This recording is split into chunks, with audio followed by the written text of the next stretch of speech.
All right. Welcome. I'm James Oliver Jr., co-founder and CEO of Kabila, and we are excited today because we are kicking off. Yes, here she comes. Invite as speaker. We are kicking off our first Kabila Community Cuts, and that's basically a way for us to connect you with the other founders in the community. We just want to take 15 minutes to introduce you, so you can introduce yourself to the community, what you're doing, what you're doing, why, all that good stuff. So today is our very first Kabila Community Cut, and we have Anike, and tell me if I'm pronouncing this correctly, Mlemchukwu.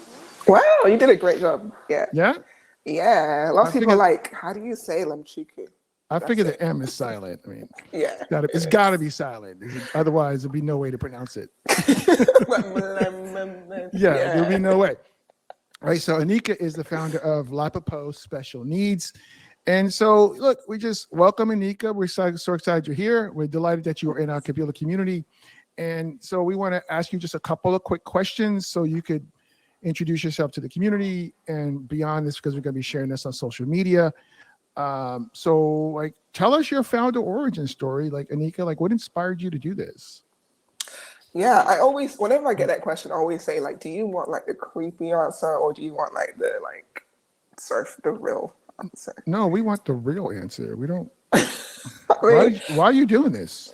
Being a founder is hard, right? Like, it is. you It got is. to be obsessed with this problem. Otherwise, it's not going to work. So why are you doing this? Why are you torturing yourself like this? So, like, if I'm being really honest, when I was a baby, I died.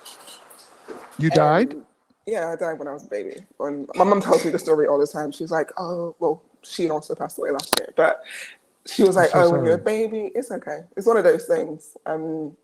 But yeah, and I think during that process, I feel like being in that environment, being in a single parent home, it just kind of spurred something in me to want to work with children. What do you mean you Um, died?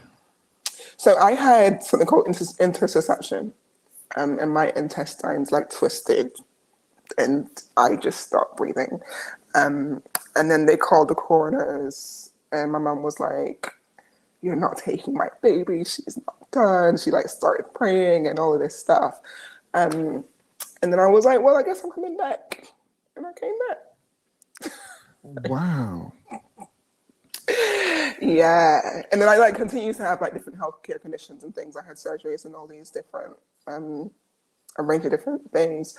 Um, I think from that kind of just built an interest in working with children and wanting to help other families that have a child that have additional needs. So I worked as a special needs teacher. I volunteered in Peru for like 10 weeks in orphanages, and I just did lots of different things. And then from that, I was like, it's too hard for these families. It's still too hard. Like, a lot of organizations that serve this population are charitable.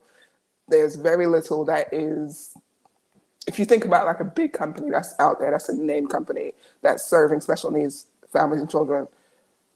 For me, nothing comes to mind. Like general children, care.com, Hmm. net moms, there's so many different things, but there's nothing that is specific to this demographic. And if there was something, then all these challenges that these families face wouldn't exist. All the stigma, the isolation, all of Hmm. that wouldn't exist. Um, so that's my mission. Like, I'm on this mission to kind of change the narrative, uplift this community, make it easier for these families to care for their children. Okay. Yeah. So you sort of answered my next question. So I'm going to rephrase it. But the next question was, what dent are you making in the universe with your startup? But I'm going to rephrase the question because you just sort of addressed that. When you're successful with Lapapoe Special Needs, then what? Like, how does the world look different? I love that question. So right now, when you think of special needs or disabilities, whenever anyone hears that, there's a whole lot of emotions that come with it. Some of it is, oh, I don't want to touch it. Some of it is, I don't know about that. Some of it is quiet, keep it hush. Like it's a very fragile industry. Um, and I want to change that. I want to change the stigma. I want to change the isolation. I want to Okay. change the narrative. Yeah. Okay. I love that. I love that so much. And so, what do you feel? Look, I know. So this may be a hard question because I know as early stage founders who are grinding, trying to get to market, trying to raise capital, we're like, we need. But I feel like it puts us in a scarcity mindset because there's so much that we can give. And this magical thing happens when we start to give, we start to get more. So the question is like, what is it that you would like to, or that you think you can give to our Kabila community and to the founders in our community? So I've gone through a pivot. So I started with one solution to the problem and then changed and persisted and continue to persist. And I've also raised a crowdfund. So I can kind of provide guidance on if anyone is thinking about pivoting, when to pivot, and also how to raise a crowdfund. I love that because the most successful startups had at least one, but less than two pivots. Right. And so what crowdfund platform did you raise on? So this was when I was in London. It was co-founded. So it was through a bank called NatWest. Amazing. How much were you able to raise on that platform? 10,000. It was a very small amount, but listen, crowdfunding is hard. Like we had a WeFunded campaign, but I shut it down just because our community was not a good fit for WeFunded. Crowdfunding is hard. So if you can help people with that, that's great. So if you're out there listening and you need to do an equity crowdfund, you can hit Anike up in the community. You can DM her and she could share her wisdom with you. Or if you want, us to do like a conversation about how to effectively do a crowdfund, we can do that too. All right. So what do you need from our community? Last question. So the crowdfund quickly wasn't equity; it was gifted. But okay, amazing. Yeah, it was non-dilutive. Love it. From the community, I'm looking for marketing and branding. So anyone that's interested, that knows how to kind of build that brand, email marketing specifically. That would be great. So this is an aside. I think tomorrow I'm waiting to hear back, but we're forming a partnership with the Hatchery, which is part of Hatch Adventures. And I think they're coming tomorrow to talk about some go-to-market strategy type stuff. Nice. During our weekly founder check-in. I'm just waiting because Shannon's traveling back from South Africa. He's probably in a plane, which is why he hasn't responded to my Slack message.